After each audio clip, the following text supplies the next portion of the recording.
Hello friends, इस बार मैं एक नए और इंटरेस्टिंग टॉपिक के साथ आप सभी को अपने इस यूट्यूब चैनल में स्वागत करती हूँ। आज जो हमारा टॉपिक है वो है एक्सेल का टॉपिक।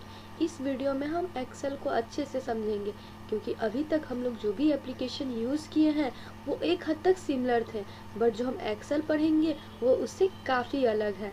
आप सभी एक्सेल की कोई भी वीडियो को स्किप ना करें क्योंकि मैं एक्सेल को बेसिक से एडवांस लेवल तक बताने वाली हूँ। तो आप सभी कोई भी एमएस एक्सेल के वीडियो को स्किप ना करें। तो चलिए हम लोग वीडियो स्टार्ट करते हैं। वीडियो स्टार्ट करने से पहले आप सभी इस चैनल को सब्सक्राइब कर लीजिए, वीडियो को लाइक कर लीजिए और अधिक से अधिक शेयर कर दीजिए। अगर वीडियो हमारा पसंद आया तो कमेंट ज़रूर करिएगा। तो चलिए हम लोग वीडियो स्टार्ट करते हैं। तो हम लोग बेसिक लेवल से पढ़ रहे हैं, तो सबसे पहले हम लोग देखेंगे इसको ओपन कैसे करते हैं। तो ओपन करने के लिए सबसे पहले हम लोग सर्च बटन पे क्लिक करेंगे। यहाँ पे आप लोग देखिएगा रिसेंट लिखा हुआ है। रिसेंट में हम लोग जो भी एप्लीकेशन को यूज़ किए हैं उसका नाम यहाँ पे शो कर रहा है। अगर हम लोग को एक्सेल यहाँ से ओपन करना है तो हम लोग आसानी से ओपन कर सकते हैं। दूसरा तरीका है, हम लोग स्टार्ट बटन पे क्लिक करेंगे और यहाँ से अपना एप्लीकेशन सर्च कर लेंगे। जैसे हम लोग को एक्सेल ओपन करना है तो यहाँ पे क्लिक कर लेंगे। अगर वही हमको ज़्यादा स्क्रॉल करना पड़ता तो हम लोग उस चीज़ को यहाँ पे सर्च भी कर लेते हैं। तीसरा तरीका है, विंडो प्लस आर बटन को प्रेस करेंगे, हमारा रन कमांड ओपन हो जाएगा। अब बारी है कि हम लोग सही सही एक्जीक्यूटेबल नेम इसमें टाइप करें। तो एक्सेल का जो एक्जीक्यूटेबल नेम होता है वो एक्सेल ही होता है। तो जो भी लिखा रहेगा हम लोग उसको यहाँ से डिलीट कर देंगे और यहाँ पे हम लोग एक्सेल लिखेंगे। तो देखिए मैं यहाँ पे एक्सेल टाइप कर देती हूँ और उसके बाद यहाँ पे ओके प्रेस कर दूँगी। तो हमारा एमएस एक्सेल का एप्लीकेशन ओपन हो जाएगा। जैसे ही हम लोग एक्सेल ओपन करेंगे आप लोग देखिए कुछ टेम्पलेट्स यहाँ पे शो कर रहे हैं। हम लोग को जिस भी टाइप का अपना डाटा एंट्री करना है उस टाइप का हम लोग अपना वर्कबुक ले लेंगे। हम लोग को ब्लैंक वर्कबुक चाहिए तो हम लोग ब्लैंक वर्कबुक पे क्लिक कर लेंगे।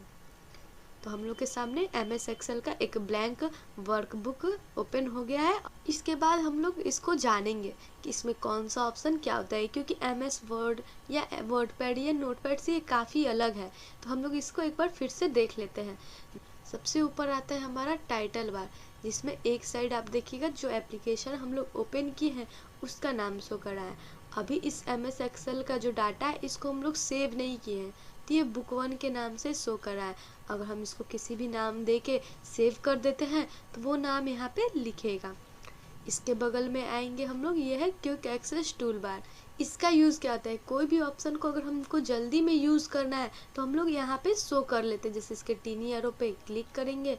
अगर हम लोग ओपन बार बार लेना है तो या तो हम कंट्रोल ओ शॉर्टकट की कर देते हैं। अगर हम लोग शॉर्टकट की का यूज़ नहीं किए तो हम लोग को फाइल टैब पे जाके फिर ओपन पे जाना पड़ेगा। लेकिन अगर हम दूसरे टैब में हैं या फिर कोई दिक्कत है हमारे साथ तो हम लोग इसको क्विक एक्सेस टूल बार में सेव कर लेते हैं। जैसे ही हम लोग इस पर क्लिक करेंगे यहाँ पे देखिएगा ओपन का एक आइकन आ गया। अगर हम ओपन पे क्लिक करेंगे तो ओपन का भी जो डायलॉग बॉक्स होता है वो शो करने लगेगा। इसके नीचे आता है हमारा मेन्यू बार। मेन्यू बार में टैब होते हैं। अब बारी आती है कि एमएस एक्सेल में कितने टैब होते हैं। तो एमएस एक्सेल में 8 टैब होते हैं। File, home, insert, page layout, formulas, data, review और व्यू। ये होता है हमारा रिबन। रिबन के अंदर हमारा ग्रुप आता है। जैसे होम टैब में है तो group, clipboard group, font group, alignment group, number group, style group, cell group और एडिटिंग ग्रुप। इसके जस्ट नीचे आएंगे तो यहाँ पे देखिए नेम बॉक्स है। अगर हम लोग को नहीं नाम इसका पता है कि हम लोग इसको क्या कहते हैं तो थोड़ा देर कर्सर ले जाके छोड़ देंगे, उसका नाम वहाँ पे शो करेगा, जैसे हम लोग अपने कोई भी ऑप्शन के साथ करते थे। तो यहाँ पे हम लोग ले जाके छोड़ देंगे। यहाँ पे नेम बॉक्स है। इसका यूज़ क्या होता है ये मैं आगे आप लोगों को धीरे धीरे सब बताऊँगी। इसके बगल में आएंगे, ये हमारा फॉर्मूला बार होता है। इसको हम लोग नेम बॉक्स भी बोलते हैं और एड्रेस बार भी बोलते हैं, तो इसमें आप लोग कंफ्यूज मत होइएगा। ये हमारा वर्कशीट है। अब हम लोग के दिमाग में ये सवाल आता होगा कि हम लोग इसको वर्कबुक बोले या वर्कशीट बोले। तो हम लोग कोई भी डाटा का जो फाइल सेव करते हैं हम लोग उसको वर्कबुक बोलते हैं, और जब हम उसको ओपन कर देते हैं तो वो हमारा शीट आ जाता है। तो आप लोगों को समझ में आ गया होगा कि वर्कबुक क्या होता है और वर्कशीट क्या होता है।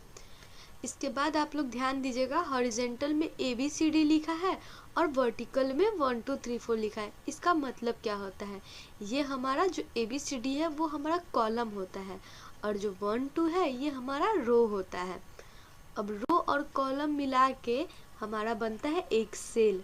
और हमारे वर्कशीट में कई सारे सेल होते हैं जिनका नाम भी अलग अलग होता है। जैसे हम ये सेल को सेलेक्ट किए हैं, इसके बाद आप लोग देखिएगा यहाँ पे ई और यहाँ पे 9 हाईलाइट है, यानी ये जो सेल है इसका नाम E9 है। अब हमको पता कैसे चलेगा? ये शॉर्ट था तो हम लोग यहाँ से ई देख लिए, 9 देख लिए, लेकिन मान लीजिए अगर हम यहाँ पे रहें तो हमको देखने में दिक्कत होगा, तो हम डायरेक्ट यहाँ पे नेम बॉक्स या एड्रेस बार पे आप लोग देखिएगा K75 या जहाँ भी हम लोग जाएंगे F43, तो हम लोग ये आसानी से देख सकते हैं। तो हमारा जो नेम बॉक्स होता है वो हमारा बताता है कि जो हमारा एक्टिव सेल है उसका नाम क्या है। तो उम्मीद है ये भी आप लोगों को समझ में आ गया होगा। इसके जस्ट नीचे आएंगे तो आप पे देखिए सीट 1 है और यहाँ पे प्लस का सिंबल है, न्यू सीट इसको बोला जाता है। अब हम लोग देखेंगे कि इसको यूज कैसे करते हैं। यहाँ पे सीट 1 तो दिया है और यहाँ पे इसका न्यू सीट दिया है। जैसे मान लीजिए हम लोग जितना बार एक्सेल में कोई डाटा एंट्री करेंगे सबको अलग अलग फाइल से सेव करना पड़ेगा, लेकिन हम चाहते हैं कि हम केवल एक ही फाइल सेव करें और उसमें हम जितना भी डाटा बनाए सब एक साथ हो। तो उसके लिए हम लोग इस ऑप्शन का यूज़ करते हैं। जैसे मान लीजिए इसमें हम लोग मार्कशीट बना दिए, अब क्या करेंगे, मार्कशीट बना देंगे, इसको सेव कर देंगे, कट कर देंगे या फिर न्यू ले लेंगे और तब बनाएंगे, फिर उसको सेव करेंगे। तो हम लोगों को वैसे नहीं करना है। सीट 1 में हम लोग मार्कशीट बना लेंगे, यहाँ पे प्लस जैसे ही करेंगे एक और सीट आ जाएगा जो कि हमारा सीट 2 के नाम से है। अगर हम लोग कोई इसमें अटेंडेंस सीट बनाना चाहते हैं तो हम लोग अटेंडेंस सीट बना लेंगे या प्लस करेंगे। यहाँ पे हम लोग को जो भी चीज़ नया नया बनाना है वो हम लोग बना लेंगे। ऐसे हम लोगों को फाइल अलग अलग नहीं सेव करना होगा, फाइल एक ही रहेगा, हमारा सीट बहुत सारा हो जाएगा। इसके बाद यहाँ पे आप लोग देखिए ये आता है हमारा स्क्रॉलर।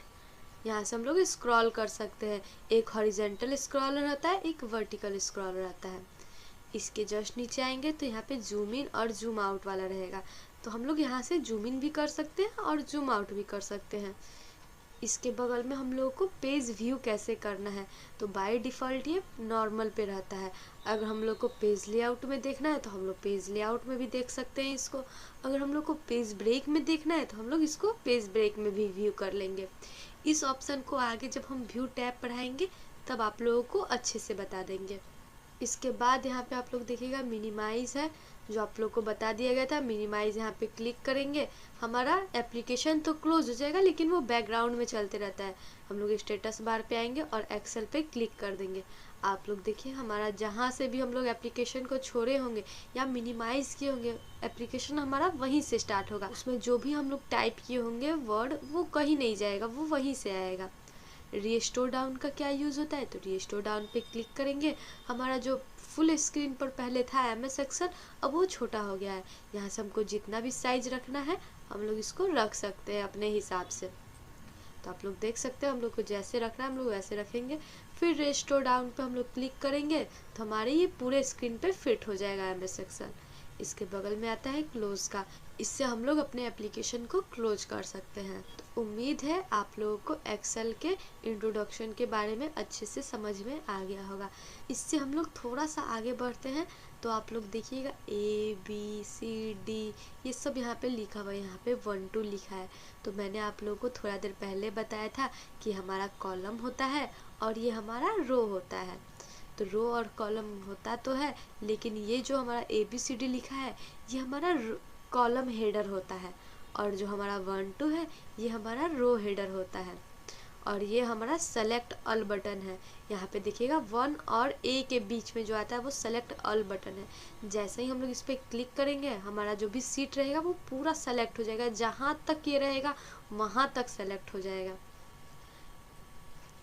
इसके बाद हम लोग बात करते हैं कि अगर हम ये 1 2 नीचे जाते जाए तो हम लोग कहाँ तक जाएंगे, आखिर ये रो कितना होता है हमारे MS एक्सेल में। तो हमारे MS एक्सेल में रो की संख्या 10,48,576 होती है और वही बात करें कॉलम की तो 16,384 होता है।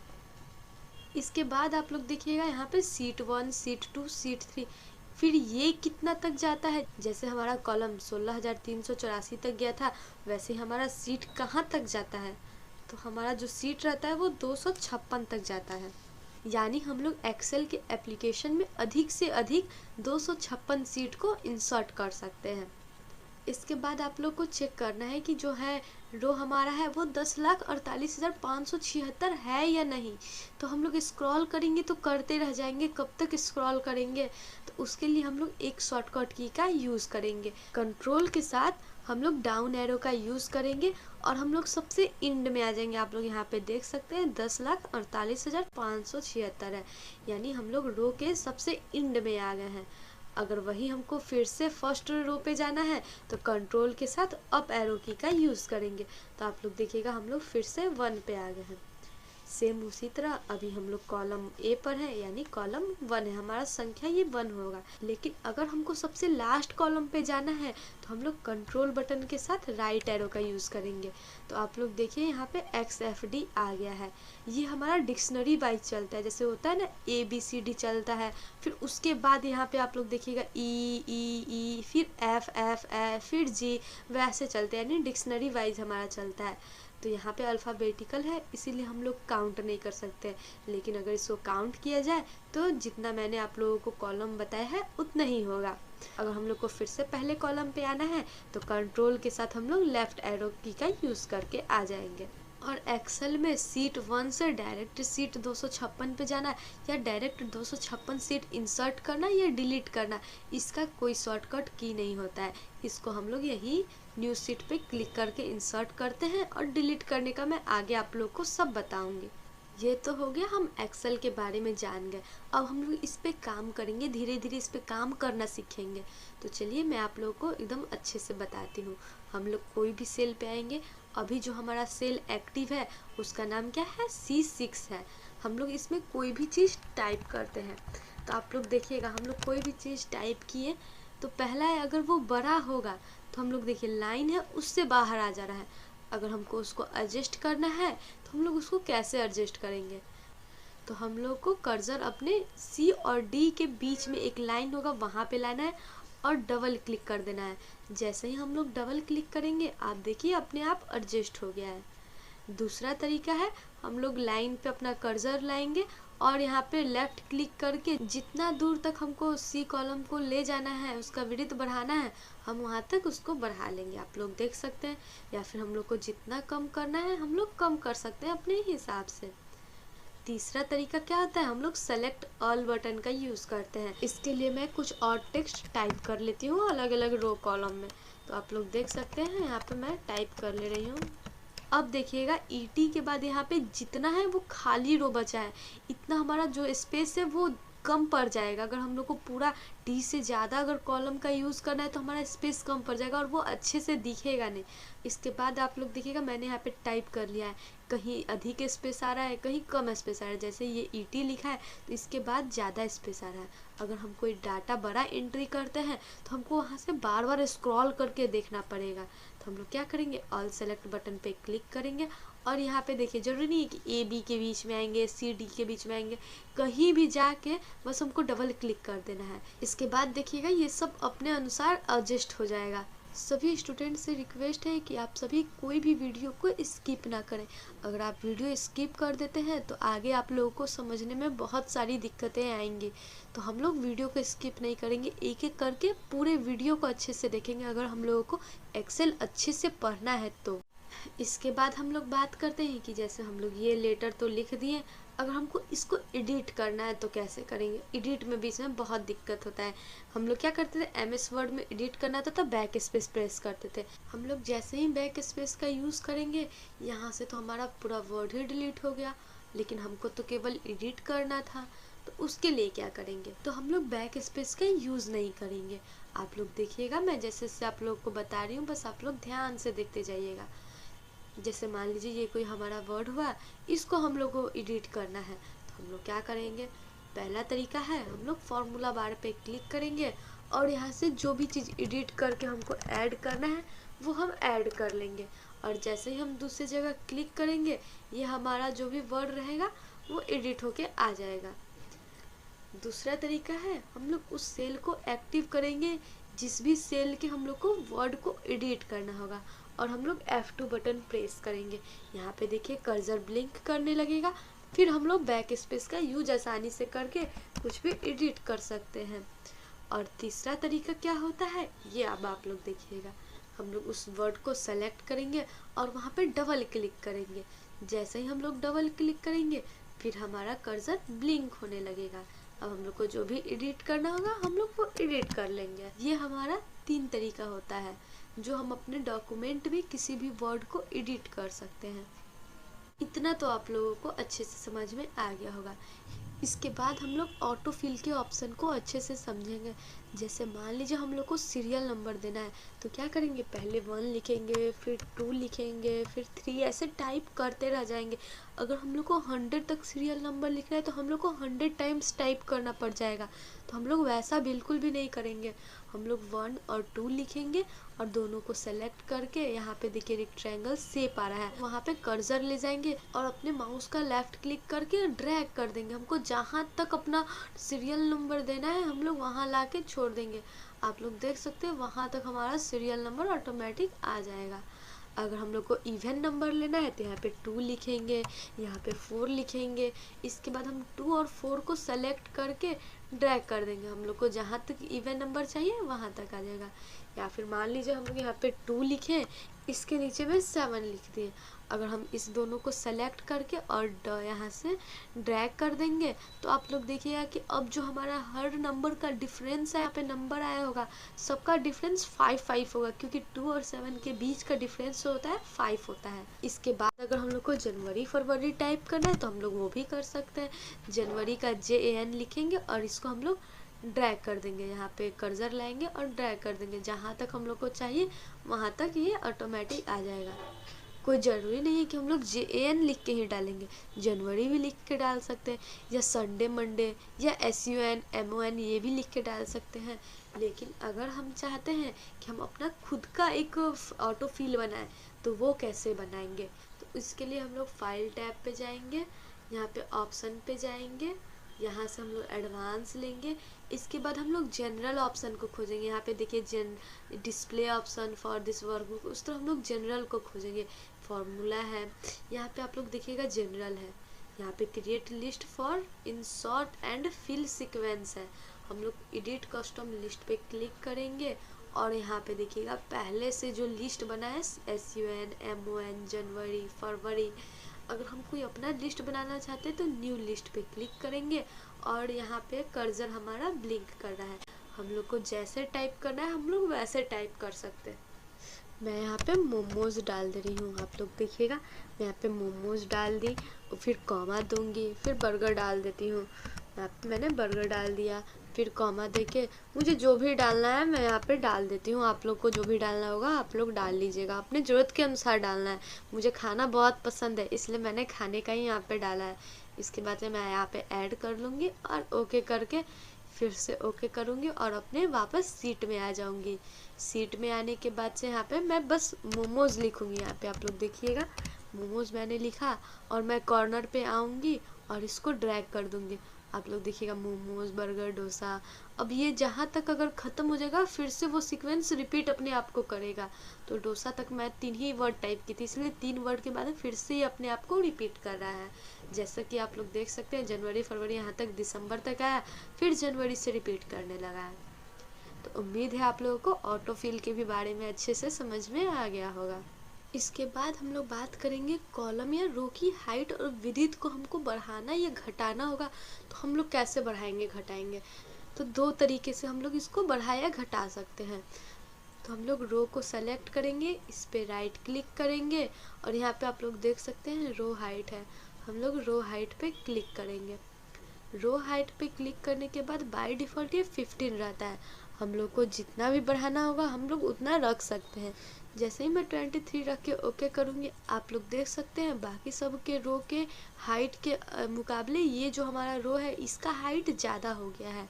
सेम उसी तरह हम लोग कॉलम पे क्लिक करेंगे, राइट क्लिक करेंगे और यहाँ पे कॉलम विड्थ है, इस पे हम लोग क्लिक करेंगे। विड्थ पहले से 13.14 आता है, हम लोग को इसको भी बढ़ाना या घटाना है तो हम लोग इसको भी बढ़ाया घटा सकते हैं। यहाँ पे 43 मैंने कर दिया, यहाँ पे ओके कर दिया, आप लोग देख सकते हैं।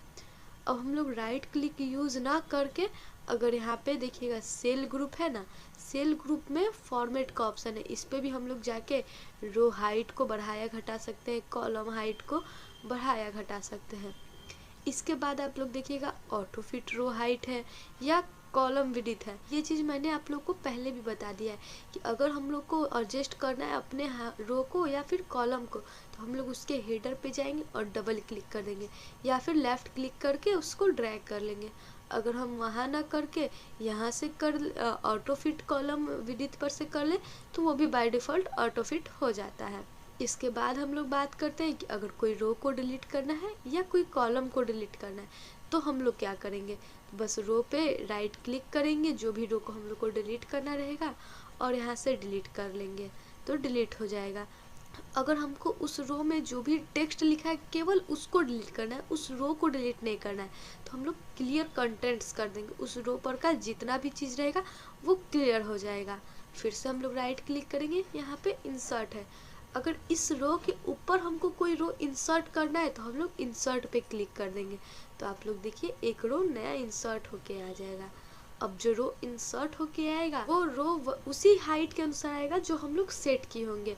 अभी मैंने यहाँ पे सेट किया था 23 हाइट, तो वो 23 हाइट होके ही आया है।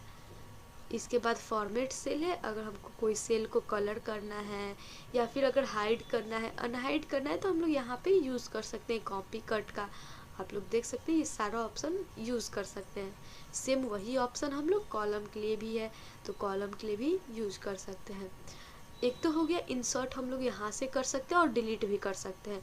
लेकिन अगर हमको ऑप्शन से करना है तो जैसे मान लीजिए सी को हमको डिलीट करना है तो सी कॉलम को सेलेक्ट कर लेंगे, डिलीट पे जाएंगे। अगर डिलीट सेल करेंगे तो केवल जो सेल को सेलेक्ट किए होंगे वो सेल डिलीट होगा। अगर डिलीट सीट कॉलम करेंगे तो हमारा ये कॉलम देखिए डिलीट हो जाएगा। और उसके बाद जैसे सी के बाद जो डी कॉलम है वो अब सी के जगह पे आ जाएगा। अगर वैसा नहीं हुआ तो हमारा नंबरिंग में गलती हो जाता है, तो हम जैसे जैसे डिलीट करते जाएंगे वैसे ही हमारा पोजीशन भी पीछे आते जाएगा। फिर से हम लोग डिलीट पे क्लिक करेंगे। अगर पूरा डिलीट सीट कर देंगे तो पूरा हमारा ये सीट डिलीट हो जाएगा। सेम उसी तरह हम लोग रो को सेलेक्ट करेंगे, डिलीट पे क्लिक करेंगे। अगर कोई रो डिलीट करना होगा तो डिलीट रो कर सकते हैं आसानी से। इसके बाद है इंसर्ट। अगर हमको कोई सेल इंसर्ट करना होगा तो सेल इंसर्ट कर लेंगे। अगर हमको रो इंसर्ट करना होगा तो रो इंसर्ट कर लेंगे। अगर हमको नया सीट इंसर्ट करना होगा तो हम लोग यहाँ से भी कर सकते हैं, या तो फिर ये प्लस न्यू सीट के भी ऑप्शन से कर सकते हैं। सेम उसी तरह अगर हम लोग को कॉलम इंसर्ट करना होगा तो इंसर्ट पे जाके हम लोग कॉलम भी इंसर्ट कर सकते हैं। तो इसी के साथ हमारा आज का वीडियो समाप्त होता है। अगर वीडियो अच्छा लगा तो चैनल को सब्सक्राइब कीजिएगा, वीडियो को लाइक कीजिएगा और अधिक से अधिक शेयर कीजिएगा ताकि मैं और भी अच्छी अच्छी वीडियो आप लोगों के लिए बना सकूं।